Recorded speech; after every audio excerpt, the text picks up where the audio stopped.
जय हिंद। आज का हमारा टॉपिक है एंडोक्राइन ग्लैंड यानी अंतःस्रावी ग्रंथि। इसके अंतर्गत आज हम पढ़ेंगे। तो एंडोक्राइन ग्लैंड में जो है क्या स्रावित होता है? हार्मोन स्रावित होता है। इसके पहले आपको बहिस्रावी ग्रंथि पढ़ा दिया, उसमें क्या स्रावित होता था? एंजाइम स्रावित होता था। लेकिन इसमें क्या स्रावित हो रहा है? हार्मोन स्रावित हो रहा है और इसमें डक्ट या नली की कोई आवश्यकता नहीं होती है। आप भली बात देख पा रहे हैं। और ये सीधे ब्लड के अटैचमेंट में आ जाए, क्योंकि ब्लड पूरे शरीर में बह रहा है, उसमें आपको मिल जाएगा तो कोई दिक्कत नहीं, क्योंकि सीधे किस में है? ब्लड के अटैचमेंट में आता है। तो हम देखते हैं स्टेप बाय स्टेप एक एक करके। तो पहला इसका है हाइपोथैलेमस ग्लैंड। हाइपोथैलेमस ग्लैंड जो होता है वो नर्वस हार्मोन स्रावित करता है। कौन सा? नर्वस हार्मोन स्रावित करता है। ये नर्वस हार्मोन जो है सभी अंतःस्रावी ग्रंथियों को क्या करता है? कंट्रोल करता है, इंफॉर्मेशन देता है और नियंत्रण रखता है। ठीक है। हाइपोथैलेमस ग्लैंड से जो है नर्वस हार्मोन स्रावित होता है। ये बहुत बार एग्जाम में भी पूछा जाता है। उसके बाद आते हैं पीनियल ग्लैंड। पीनियल ग्लैंड से जो है दो प्रकार के हार्मोन स्रावित होते हैं, एक मेलाटोनिन, एक सेराटोनिन। एक मेलाटोनिन और दूसरा क्या है? सेराटोनिन। मेलाटोनिन जो होता है वो रात के समय त्वचा का रंग क्या कर देता है? काला कर देता है। क्या करेगा? रंग काला कर देता है। ठीक है। रात के समय त्वचा को क्या करेगा? काला कर देगा, मेलाटोनिन हार्मोन्स। उसके बाद ये सेराटोनिन जो हार्मोन्स होता है ये जो है नींद लाती है। क्या करती है बाबू? नींद लाती है।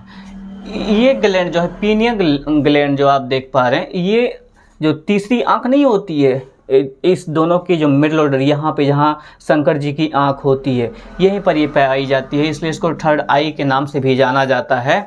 तो ये नींद लाती है बच्चों में। बच्चों में आप देखते हैं कि लड़का को लिए रहेंगे और पीठ पाट दीजिएगा कि सूझ जो, तो देखेगा लड़का एकदम सूझ जो ना, सूझ तो एकदम बढ़िया से सूझ जाएगा। ठीक है। तो लड़का में यानी बच्चों में क्या होता है? ज़्यादा सक्रिय होता है। बच्चों में एकदम हिला डुला दीजिएगा एकदम बढ़िया से तो क्या हो जाएंगे? एकदम सूझ जाएगा एकदम बढ़िया से। लेकिन हम लोग को क्या कर दिया जाए? पीठ पाट दिया जाए कि सूझ जाओ बाबू, सूझ जाओ, तो उठ के मारेगा भड़ाक से, दिन में आपको तारा निकल जाएगा। तो बच्चों में ज़्यादा सक्रिय है। और बुढ़ा में देखें, बुजुर्ग लोग को ज़्यादा जल्दी नींद नहीं आती, उनमें ज़्यादा सक्रिय नहीं होता है। ठीक है। बच्चों में सबसे ज़्यादा सक्रिय होती है। सेरोटोनिन नींद लाती है। लेकिन इसको एक चीज़ से नफरत है कि इसको लाइट के प्रकाश में आप लाइट के सामने या प्रकाश के सामने जो है ये स्रावित नहीं होगा। इसलिए देखेंगे छोटा बच्चों को देखें आप कि छोटा बच्चा को अगर आसपास कहीं लाइट वगैरह जलता रहेगा तो टुकुर टुकुर वही देखेगा, जल्दी सुधबई नहीं करेगा, हल्ला मचाएगा, पूरी गांव एकदम जग जाएगी। समझ में यार?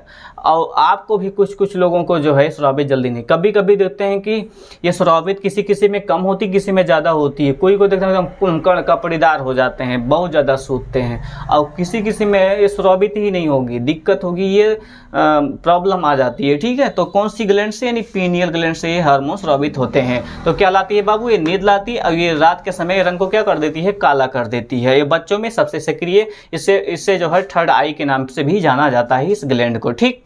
उसके बाद आपका पीयूष ग्रंथि है। लेकिन अगर आपको अभी हम पीयूष ग्रंथि पढ़ा देंगे तो आप सोचेंगे कि अंतःस्रावी ग्रंथि बहुत छोटा है, उसका मतलब ही कुछ नहीं है, इसलिए उसको पेंडिंग में रखे हैं। अभी नेक्स्ट बार टाइम या पढ़ाते हैं। ठीक है। इसके पहले हम देख लेते हैं थायराइड ग्लैंड। थायराइड ग्लैंड इसको आउटो के नाम से भी जानते हैं, हिंदी का नाम इसका आउटो है। सबसे बड़ी ग्रंथि, अंतःस्रावी की सबसे बड़ी ग्रंथि आपकी कौन सी है? थायराइड की, जो गले में पाई जाती है। ठीक है। अगर क्वेश्चन पूछ देता है कि अंतःस्रावी की सबसे बड़ी ग्रंथि कौन सी है, तो थायराइड ग्लैंड। थायराइड ग्लैंड ये जो है बीपी को कंट्रोल करता है। बीपी का फुल फॉर्म होता है ब्लड प्रेशर। बीपी का फुल फॉर्म क्या होता है भैया? ब्लड प्रेशर होता है, जो उसको कंट्रोल करता है। ठीक है। आगे देखेंगे इससे कौन सा हार्मोन स्रावित होता है थायराइड ग्लैंड से? तो थायरॉक्सिन हार्मोन स्रावित होता है। थायरॉक्सिन हार्मोन स्रावित होता है जो बीपी कंट्रोल करता है। कभी कभी ये हार्मोन्स कम हो जाती है और बीपी क्या होगी? अप डाउन करेगी, उसको दिक्कत हो जाएगी, यानी ब्लड प्रेशर की क्या हो जाती है? बीमारी हो जाती है। ज़्यादातर गांव में सबसे ज़्यादा बीमारी इस चीज़ की चल रही है। ठीक है। बीपी ज़्यादा हो जाएगी। छोटका लड़का, बड़का लड़का, बुढ़ा, सयाना, सबको क्या है? बीपी की बीमारी पकड़ लेगी। ठीक है। तो ये कौन से पदार्थ से बने होते हैं हार्मोन्स? तो पदार्थ जो है टायरोसिन और आयोडीन दोनों मिलकर क्या बनाते हैं? ये थायरॉक्सिन, ये पदार्थ मिलकर क्या होते हैं? बने होते हैं। टायरोसिन और आयोडीन मिलकर बने होते हैं, ठीक है। बीमारी देखेंगे इसकी कमी से ग्वाइटर रोग हो जाता है, जिसको गांव में कहते हैं घेंघा रोग। घेंघा एकदम फूल जाएगा एकदम, ठीक है। तो इसके कमी से जो है थायरॉक्सिन हार्मोन्स के कमी से घेंघा, वहाँ विटामिन भी पढ़ाया जाएगा तो वहाँ भी आप जानिएगा, ठीक है। सॉरी, आगे देखेंगे तो ग्वाइटर रोग है। एक दूसरा जो रोग हो जाएगा वो हो जाएगा क्रिटिनिज्म, जो बच्चों में तो कुछ बचवा को देखेंगे एकदम लोल होता है तो झुनझुनना बाबा ऐसे चुपचाप खड़ा रहेगा, का हाल चाल पता नहीं, तो हर माई बाबू का नाम का है, कुछ नहीं खे कुछ, अजीब टाइप रहेगा, खड़ा रहेगा तो कहीं कहीं तो खड़े रह जाएगा, देखेगा तो देखते रह जाएगा, सूतेगा तो सूते रह जाएगा। मतलब उसको एकदम कहते नहीं है पगलेट का कुछ रूप ले लेगा, एकदम अजीब टाइप रहेगा। तो उसको क्रिटिनिज्म ये बच्चों में हो जाता है। किसी किसी का बचवा देखेंगे अजीब टाइप, कहते हैं भैया हम कोनो लायक नहीं है वो हमारे बचवा, तो अजीब टाइप एक बीमारी हो जाएगी ये। उसका मतलब धड़कन कभी तेज भागेगी, कभी कम भागेगी, कभी कुछ आगा उतवे नहीं करेगा, गांव के भाषा में कहते नहीं एकदम बकलोल अजीब टाइप का। एक थर्ड जो रोग हो जाता है वो हो जाएगा मार्क्सियोडेमा।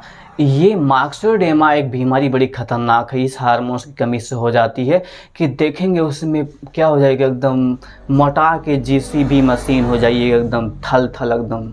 कुछ आदमी देखेंगे मोटा आदमी ऐसे से चलता है, हाथ वाथ एकदम अजीब टाइप का करके चलेगा, एकदम अजीब टाइप हो जाइएगा, ठीक है। शरीर क्या हो जाता है इसमें? बहुत ज़्यादा मोटा हो जाता है।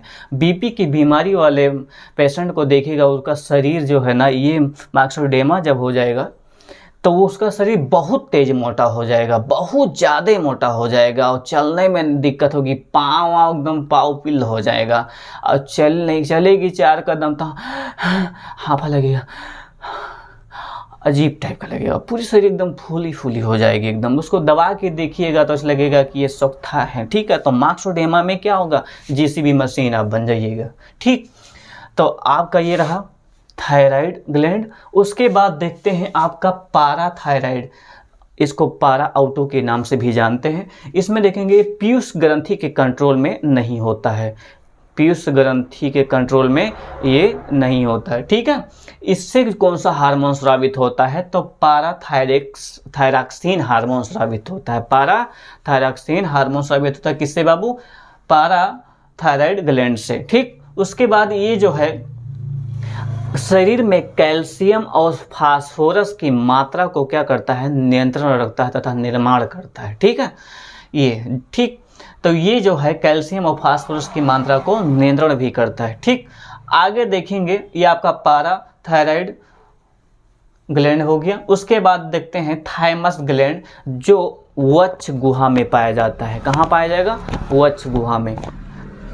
कभी कभी पूछता है ये, एक बार यूपीएससी में पूछ लिया था कि थाइमस ग्लैंड कहाँ पाया जाता है, तो उसमें दिया था ब्रेन, फिर दिया वक्ष में, फिर दे दिया यहाँ किडनी के पास में, ठीक है। तो गले में दे दिया। अब लड़का सोच रहा है कहाँ पे मारे हम, तो आप इसको जानना भी बहुत ज़रूरी है। कुछ लोग बड़ा स्मार्ट बनते हैं कि हम बहुत पढ़ लिए। आप क्या पढ़े हैं? मतलब आप ज़रूरत वाला पढ़ाई पढ़िए, फालतू को आप घोर घार के पढ़ लीजिएगा तो उससे एग्जाम बीड हो जाएगा, कभी नहीं होगा। आगे देखेंगे तो थाइमस ग्लैंड जो होता है वक्ष गुहा में पाया जाता है, ठीक है। ये जो है प्रोटीन और लिम्फोसाइट निर्माण करते हैं, ठीक है।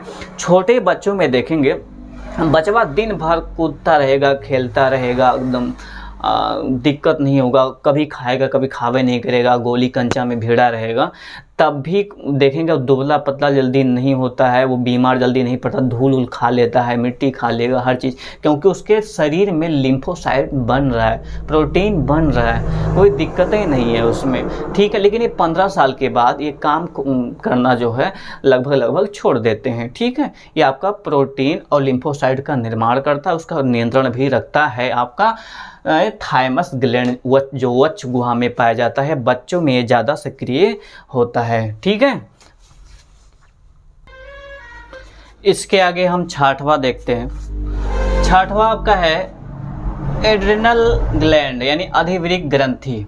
इसे हम 4S 3F के नाम से भी जानते हैं। इससे जो हार्मोन स्रावित होता है वो एड्रेनालिन हार्मोन स्रावित होता है, ठीक है। ये इमरजेंसी आपातकाल में काम आता है। जैसे मान लेते हैं लड़ाई करनी हुई या गुस्सा के बतौर पर आप आम तौर पर जो है स्रावित होती है। जैसे मान लेते हैं गुस्सा आने के, अब जैसे ये फाइट और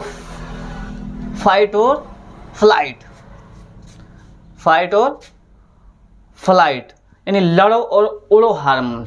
जैसे मान लेते हैं किसी को गुस्सा आ गया, क्रोध एकदम बीपी को क्या कर देगा, तेज कर देगा, अब मार देगा, दिन में तारा दिख जाएगा आपको। तो ये लड़ो और उड़ो हार्मोन्स किसको कहेंगे, एड्रेनालिन हार्मोन्स। ये फाइट और फ्लाइट यानी लड़ो और उड़ो, ये बीपी को क्या कर देता है, तेज कर देता है, बीपी को तेज कर देगा, तुरंत फटिया देगा भड़ाक से। तो गुस्सा लाने में बहुत ज़्यादा ये भूमिका निभाती है, क्रोध लाने में एकदम यानी एक्शन ले सकते हैं तुरंत एकदम, ठीक है। जैसे आप खेलने गए, अब जब आप ये हार्मोन स्रावित नहीं रहता तो आप नहीं दिक्कत, आप कहीं ज़्यादा ये स्रावित कर दिया तो किचकिचा के इतना भड़ाक छक्का मारेंगे कि स्टेडियम पारे चल जाएगा। तो ये बड़ी, और गुस्सा में ये ज़्यादा सहारा दे रहा है, ठीक है। ये हार्मोन्स यानी बीपी को क्या कर देगा, बिना बीपी तेज हुए आप लड़ाई कर ही नहीं पाएंगे। और जब ये स्रावित होता है भाई, बीपी तेज होती है, तो आप झगड़ा जब करते हैं एकदम बढ़िया से, तब देखें क्या पैरवा क्या होता है, कांपता रहता है, यानी बीपी क्या हो जाती है, तेज होती है। तो फाइट एंड फ्लाइट यानी लड़ो और उड़ो, ये आपात यानी इमरजेंसी काल में जो है या आपातकाल में सहारा देता है, ठीक है। आगे देखेंगे गोनाड ग्लैंड यानी जनन ग्रंथि। जनन ग्रंथि इन इससे कौन सा हार्मोन स्रावित होगा भाई, तो जनन हार्मोन स्रावित होगा। सभी जो हार्मोन्स होते हैं वो प्रोटीन के बने होते हैं।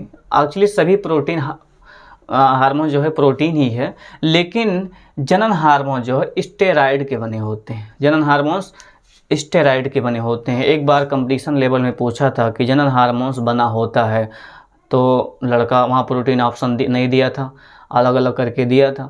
अब वहाँ लड़का भड़क गया, छोड़ दिया। तो समझ में आए ये एक्चुअली सभी हार्मोन्स क्या हैं, प्रोटीन ही है, लेकिन जनन हार्मोन जो है स्टेरॉइड के बने होते हैं, ठीक। तो इसमें जो है जनन ग्रंथि मेल में और फीमेल में अलग अलग प्रकार की। अब जैसे मेल में 2 टेस्टिस पाई जाती है, आपको रिप्रोडक्टिव सिस्टम में पढ़ा दिया गया है। तो ये जो है कौन सा हार्मोन स्रावित करता है, तो टेस्टोस्टेरोन हार्मोन स्रावित करता है। कौन, मेल का जनन ग्रंथि है, ठीक है।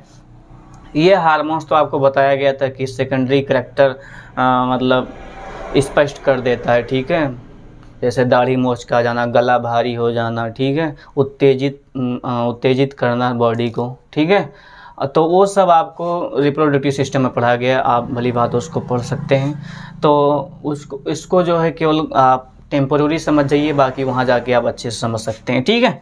तो ये टेस्टोस्टेरोन हार्मोन स्रावित करता है जो बॉडी में उत्तेजना रखती है। उसके बाद दाढ़ी मोच, गला का भारी हो जाना, बॉडी का एकदम स्ट्रांग हो जाना, ठीक है, एकदम कहते नहीं सयाना हो जाना, ठीक है। आगे देखते हैं फीमेल का एक क्या होता है, जैसे इनमें 2 टेस्टिस हुआ करते थे, इनमें 2 ओवरी होती है, उससे जो हार्मोन स्रावित होते हैं उनका जो जनन ग्रंथि होता है ओवरी होती है। तो इनमें जो है 3 प्रकार के हार्मोन स्रावित होते हैं। पहला है एस्ट्रोजन।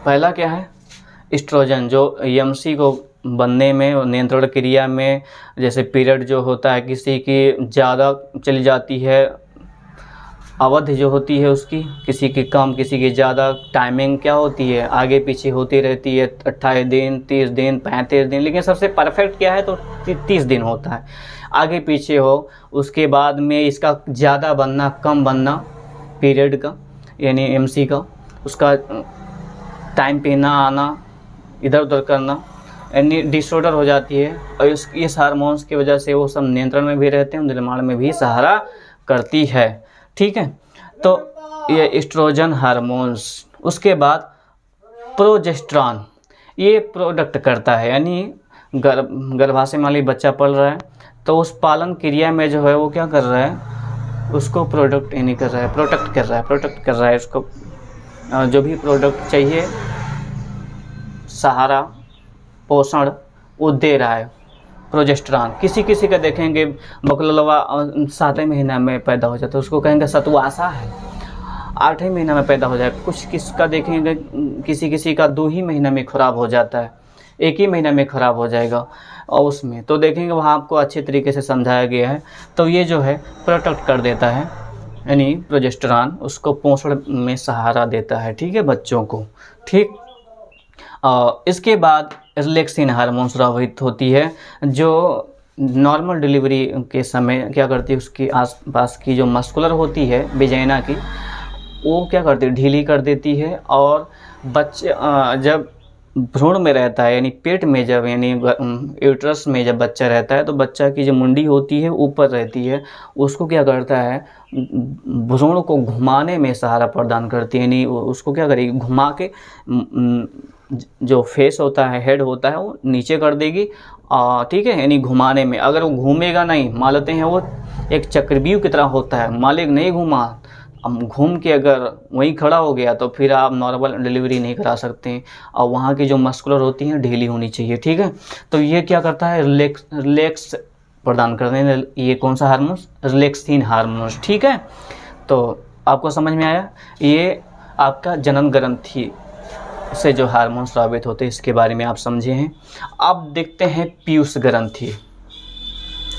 पीयूष ग्रंथि देखेंगे तो पीयूष ग्रंथि आप देख रहे हैं कि ये ब्रेन के जो है बेस पे या तल यानी आधार पे, मान लेते हैं कि जैसे ये तल है, आधार है, इस पे ब्रेन रखा हो। ठीक है, तो उस पे पाया जाता है, यानी उसके आधार शिला पर या तल पर उसके ऊपर ब्रेन रखा होता है, उसके नीचे ये पाया जाता है। ठीक है, आधार या तल या बेस पर जो है ब्रेन के। ठीक है, ये पीयूष ग्रंथि जो होती है, ये जो बहुत छोटी होती है, 0.6 ग्राम की होती है, छोटी होती है।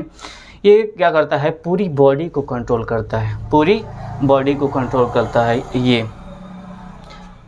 ठीक है, बॉडी को कंट्रोल करेगा।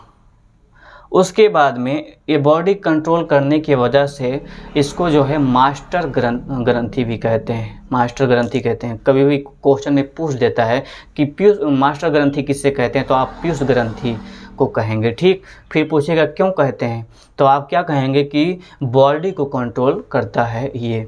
ठीक, इसलिए इसको क्या कहते हैं, मास्टर ग्रंथि कहते हैं। ठीक, आगे देखिएगा, ये जो है 5 प्रकार का हार्मोन स्रावित करता है।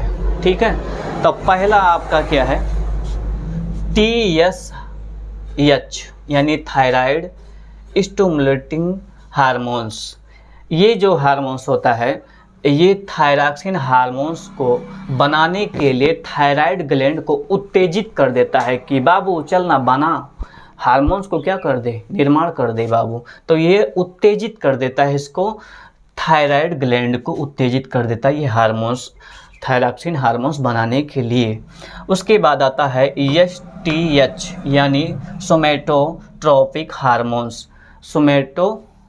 सोमैटोट्रोपिक हार्मोन जो होता है ये वृद्धि नियंत्रण, कुछ को देखेंगे एकदम बौना हो जाएगा, ठमरिया जाएगा, एकदम इटू चिकी हो जाएगा, इसे वहाँ जाएगा, नाटक में जाएगा, ये सर्कस में जाएगा, एकदम छोटका लड़का होता है, अजीबे टाइप का एकदम चल रहता है, एकदम टोपी लगा के, कुछ देखें गांव में आता रहता है, कह दे बहनी तनी भीख हमरा के, तो ठमरिया जाए एकदम बौना, ये हार्मोन्स की कमी की वजह से, ये हार्मोन्स कम रहती है उनमें जो है वृद्धि शरीर जो है कम होती है हाइट की, ठीक है, हाइट की वृद्धि कम हो जाएगी यानी है। तो वृद्धि, नियंत्रण एवं विकास, ये हार्मोन्स क्या करती है, वृद्धि को नियंत्रण भी रखती है और विकास में भी सहारा प्रदान करती है आपका सोमैटोट्रोपिक हार्मोन्स। उसके बाद आता है LTH यानी लैक्टोगेनिक हार्मोन्स। लैक्टोगेनिक हार्मोन जो होता है ये फीमेल में, या जैसे जो स्तनधारी दोनों होते हैं, मेल और फीमेल दोनों आते हैं, जैसे गाय भैंस को लीजिए, स्तनधारी हम लोग भी हैं लेकिन हम लोग में केवल स्तन है और उनमें स्तन के साथ स्तन ग्रंथियां भी पाई जाती हैं, ठीक है। तो उनमें जो हार्मोन स्रावित होता है वो 2 प्रकार का हार्मोन स्रावित होता है, ठीक है, दोनों इम्पॉर्टेंट होता है। एक लैक्टोगेनिक हार्मोन्स जो दूध का निर्माण करता है, दूध का निर्माण करता है, इसका एक काम और है कि स्तन की वृद्धि को नियंत्रण एवं विकास में भी सहारा देता है, ठीक है। लैक्टोगेनिक ये हार्मोन ज़्यादा अगर स्रावित होगा या कम होगा तो ये दोनों आपके लिए साइड इफ़ेक्ट हो जाता है, यानी प्रॉब्लम में पड़ जाते हैं, ठीक है, तो दिक्कत होगा, प्रॉब्लम में आ जाते हैं, ठीक भैया। तो इसके बाद इसका ज़रूरी है, किसी में अगर ये हार्मोन्स कम रहेगा तो ज़्यादा दूध नहीं बन पाएगा, कम बनेगा। जैसे आप किसी फीमेल को ले लीजिए, उनमें क्या होता है, दूध कम बनेगा। आजकल के ये तो रीज़न है ही, हार्मोन्स तो रीज़न है, ग्लूकोज वगैरह जो भी ब्लड है या विटामिन है या खाने पीने की जो प्रक्रिया है, बाकी इसके साथ साथ उसको जो है फैशन भागा जा रहा है, फैशन की वजह से भी उनमें जो है प्रॉब्लम आ जाती है, ठीक है, उनकी जो है दिक्कतें ज़्यादा बढ़ जाती हैं।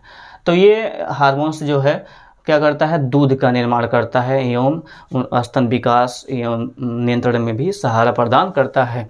उसके बाद ऑक्सीटोसिन हार्मोन जो दूध का स्रावित करता है। कभी कभी देखते हैं कि किसी किसी महिला में जो है दूध जो है बहुत टाइम बाद स्रावित होता है, किसी किसी में जल्दी स्रावित ही नहीं होता है, तो उनमें कौन सा हार्मोन्स कम होता है, ऑक्सीटोसिन हार्मोन्स कम होता है। या जैसे गाय भैंस को ले लीजिए, तो गाय भैंस को देखेंगे कि आदमी बड़ा एकदम भिखमंगे होता है कि नहीं, गाय को जो गाय की बछवा नहीं होता है, बचवा, उसको दूध बचा लेती है एकदम बेचारी कि अपने बेटे को पिलाएंगे, लेकिन क्या करते हैं, उसको निकालने के लिए ऑक्सीटोसिन नाम का जो है एक इंजेक्शन लाके लगा देते हैं और पूरी की पूरी दूध जो है निकाल लेते हैं, उस बचवा को पिलाने ही नहीं देते। इसी का तो पूरा जो है पाप करते हैं, इसी का तो देन है ये सब, कोरोना तमाम प्रकार की जो प्रक्रिया चल रही है, भोगना पड़ेगा। आदमी जैसा छोटा इंसान कोई है ये नहीं है, ऐसा कोई जीव है ये नहीं, वो बहुत छोटा टाइप का एकदम दरिद्र होते हैं,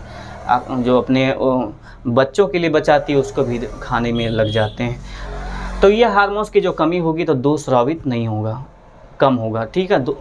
ये रहेगा, ये हार्मोन्स कम रहेगा लैक्टोगेनिक, तो दूध बनेगा ज़्यादा नहीं, स्तन में प्रॉब्लम आएगी उसकी वृद्धि आकार में। ऑक्सीटोसिन जो होगा अगर कम होगा या तो क्या होगा, दूध स्रावित नहीं होगा, उतरेगा नहीं जल्दी, ठीक है। उसके बाद में वैसोप्रेसिन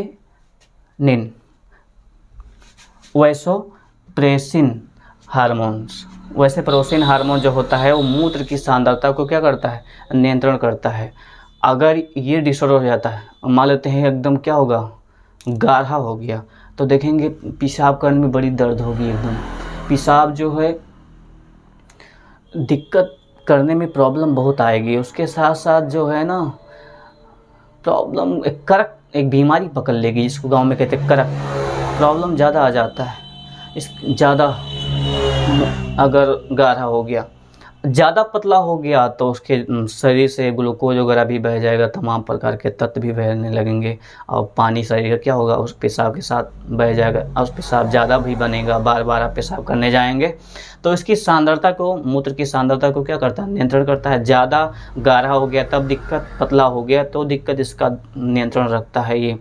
मान लेते कभी कभी गांव में करक नाम की बीमारी पकड़ लेती है, ये गाढ़ा हो जाता है और फिर पेशाब करने में दिक्कत होती है, दर्द भी एहसास होता है, ठीक है। तो ये नियंत्रण रखता है आपका मूत्र सांद्रता को, ठीक है। इसके आगे हम जो है मिश्रित ग्लैंड को पढ़ेंगे। जय हिंद।